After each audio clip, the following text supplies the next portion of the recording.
राधे राधे। अभी 2 अप्रैल से चैत्र के नवरात्रे प्रारंभ होने जा रहे हैं।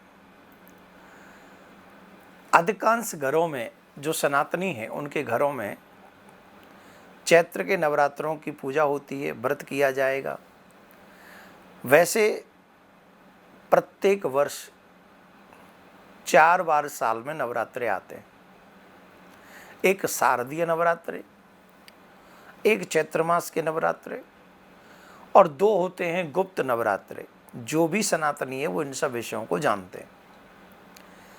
अब क्या होता है कि हम व्रत करते हैं और व्रत करने से भी कई बार ऐसा होता है कि हम माता रानी के व्रत तो कर रहे हैं लेकिन उनका फल नहीं मिल रहा है।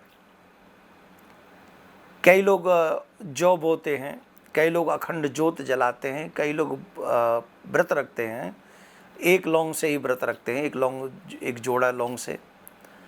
इसके बावजूद भी हमको लगता है कि इसका हमें फल नहीं मिल रहा है। कहीं ना कहीं हमसे त्रुटि होती है। हम लोगों से जो गलतियां होती हैं वो गलतियां हम जानबूझ के या अनजाने में करते हैं। इसके लिए मैं ये आपको बता रहा हूँ पहले ही नवरात्रे प्रारंभ होंगे उससे पहले मैं ये वीडियो आप तक इसलिए पहुँचा रहा हूँ कि जाने अनजाने में भी जो व्रत करने वाले लोग हैं, जिन घरों में व्रत किए जाते हैं उन घरों में स्पेशली ये सावधानी रखनी चाहिए।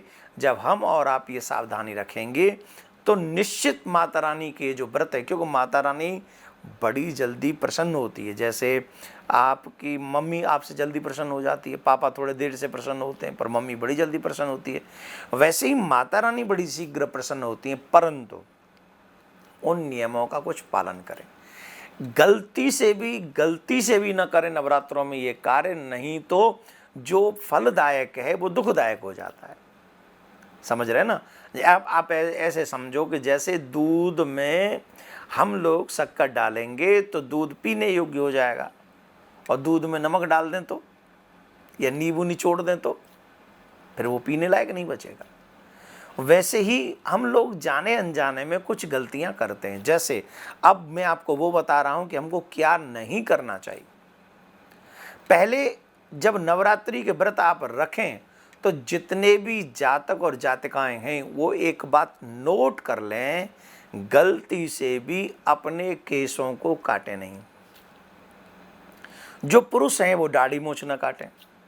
कई बार देवियां भी ऐसी होती हैं कि वो अपने बालों को सेट करने के चक्कर में कि चलो इन दिनों में तो शायद डांडिया नहीं होता, लेकिन गुजरात में काफ़ी डांडिया होता है, चलो सेट कर लेते हैं, थोड़ा बाल बूल काट लेते हैं, हमें डांडिया में जाना, हमें इसमें जाना, हमें उसमें जाना, हमें पार्टी में जाना है। तो ये गलती हम कर बैठते हैं।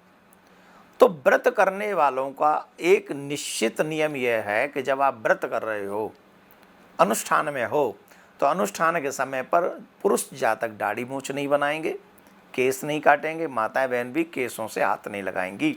ये बहुत इंपॉर्टेंट है, आप इसको नोट कर लीजिए। दूसरे, जो लोग घरों में देवी माँ की अखंड ज्योत जला रहे हैं,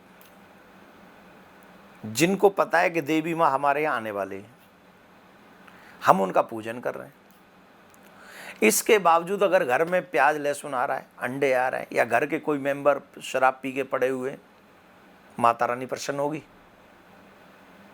मैं आपको वो बता रहा हूँ क्या नहीं करना चाहिए। इस वीडियो को ध्यान से सुन लीजिए। अगर हम व्रत करें, साधना करें, संयम रखें, उसके बावजूद भी फल न मिले तो उसका क्या लाभ है? तो पहली बात। दूसरी बात यह है कि हमें सात्विक भोजन बनाना चाहिए।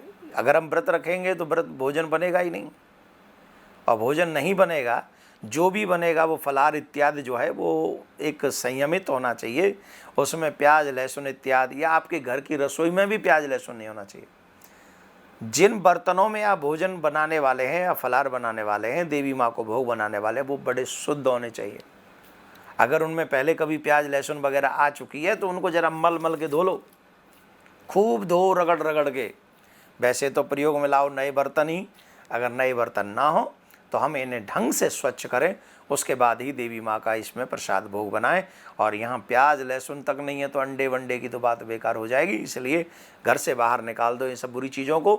देवी माँ के लायक उस घर को स्वच्छ बनाओ, ये मेरा आपसे कहना है। तीसरी बात, जो लोग उपवास करते हैं, व्रत करते हैं, उन्हें गलती से भी एक गलती नहीं करनी चाहिए, उन्हें दिन में सोना नहीं चाहिए। अधिकांश लोग पूजा पाठ किए और पूजा पाठ करने के बाद झट बिस्तर पे सो गए। क्या हो रहा है, वो थकान सी हो रही है, एसी चलाया और सो गए। अब सोवत है सो खोवत है, जो जागत है सो पावत है। अगर आपको पाना है तो आपको जागना पड़ेगा। जब हम लोग, हमारे शास्त्रीय विधान है, जो व्यक्ति दिन में सोता है वो अपने पुण्यों को नष्ट करता है, इसलिए दिन में सोना नहीं चाहिए। व्रत में तो बिल्कुल भी नहीं सोना चाहिए, दिन सोने के लिए नहीं बनाया, रात्रि में ही सोना चाहिए। इसलिए हमको बहुत आवश्यक ये ध्यान रखें कि हम जो लोग व्रत कर रहे हैं वो दिन में ना सोएं, नहीं तो आपको वो फल नहीं मिलेगा जो आपको मिलना चाहिए। और एक बात मैं आपको बता दूं, जो लोग व्रत करते हैं उन माता बहनों को, भाइयों को एक विशेष बात का ध्यान रखना चाहिए। आजकल जो चमड़ा है वो हमारे बहुत बहुत बहुत बहुत क्लोज आ चुका है, बहुत क्लोज आ चुका चमड़ा। आप कहेंगे कैसे, हम बता रहे हैं। आपके हाथ में पर्स है वो चमड़े का, आपके पैरों में जो जूता है वो भी चमड़े का, आपकी पैंट की जो बेल्ट है वो बेल्ट भी है चमड़े की, माता बहनों के कंधे पे पर्स लटका हुआ है चमड़े का।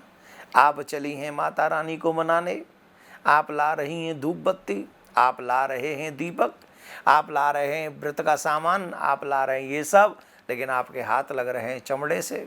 हो गया कि नहीं हो गया, गड़बड़ झाला हो गया, अशुद्ध हो गया, सब नष्ट हो गया।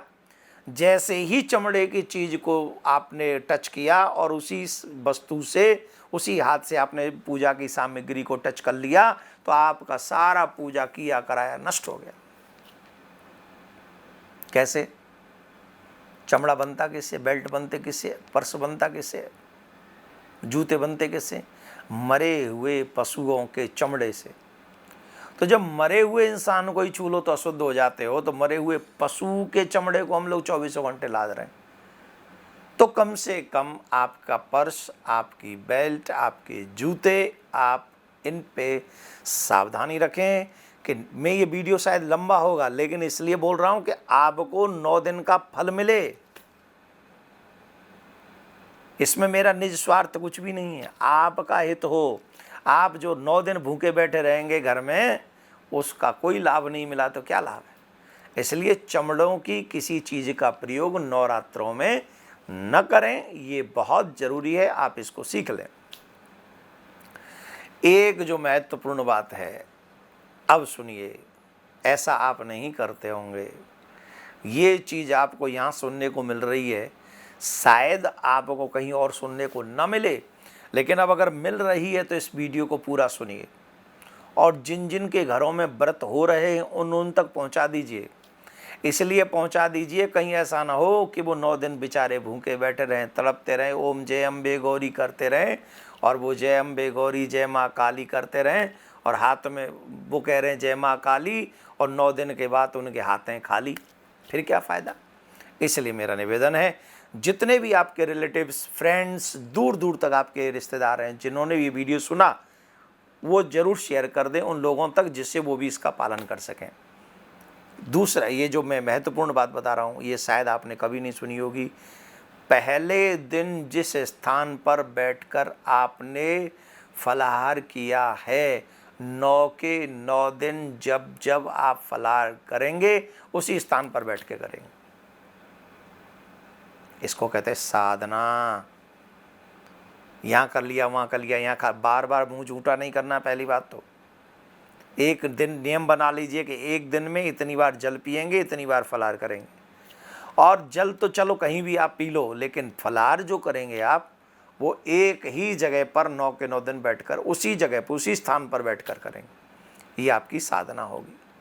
और आइए अब मैं आपको बताता हूँ एक और महत्वपूर्ण बात। जिनके घर में अखंड ज्योत जलती है, ज्योत माने माता रानी, आप ज्वाला जी गए होंगे, वहाँ ज्योत के रूप में ही माता विराजमान है। बड़े बड़े लोगों ने आकर उसे जो बुझाना चाहा लेकिन वो बुझा नहीं सके। इसलिए मैं आपसे आग्रह कर रहा हूँ कि एक बात को नोट कर लें, जिनके घर में अखंड ज्योत जलती है वो कभी भी दरवाजे बंद करके न जाएं। मतलब घर में कोई न कोई एक आध मेंबर होना चाहिए, घर खाली नहीं होना चाहिए, घर खाली बिल्कुल भी नहीं होना चाहिए, घर में एक आध मेंबर अवश्य होना चाहिए। इसलिए आप सबसे आग्रह कि जिनके घरों में अखंड ज्योत जल रही है वो इसको घर में मेंबर कोई न कोई रहे। जैसे हमारे घर में कोई बड़ा आदमी आए तो हम उसे, कोई अतिथि आ जाए, कोई गेस्ट आ जाए तो उसे घर में अकेला छोड़ के थोड़ी जाते हैं, उसके साथ कोई न कोई रहता है। भैया बताओ क्या आपकी सेवा करें। वैसे ही जब माता रानी हमारे घर में आ रही है, वो भी 9 दिन के लिए आ रही है, तो हमें पूर्ण स्वच्छता के साथ अपना घर बना के रखना चाहिए। सारी गंदगी चीज़ें जो है घर में से निकाल देनी चाहिए और हमेशा उस घर में एक आध व्यक्ति रहना चाहिए जहाँ पर अखंड ज्योत जलती है। इस नवरात्रि में घट स्थापना किस मुहूर्त में करें, ये बहुत महत्वपूर्ण है। जो विशेष मनोकामनाओं के लिए घट स्थापना करते हैं, कलश स्थापना करते हैं, उनको विशेष मुहूर्त का सदुपयोग करना चाहिए। अब मैं आपको 2 मुहूर्त बताऊंगा। 2 मुहूर्त ऐसे होंगे कि जिनको अर्ली इन द मॉर्निंग में किसी काम पे जाना होता है 8-9 बजे 10 बजे, तो वो इस मुहूर्त में स्थापना कर लेंगे। और जो थोड़े से लेट लतीफ़ ना आ रहे हैं, जाएंगे, माता रानी को बुलाया है, स्नान कराया है आराम से, तो उनके लिए भी एक मुहूर्त इस समय उपलब्ध है।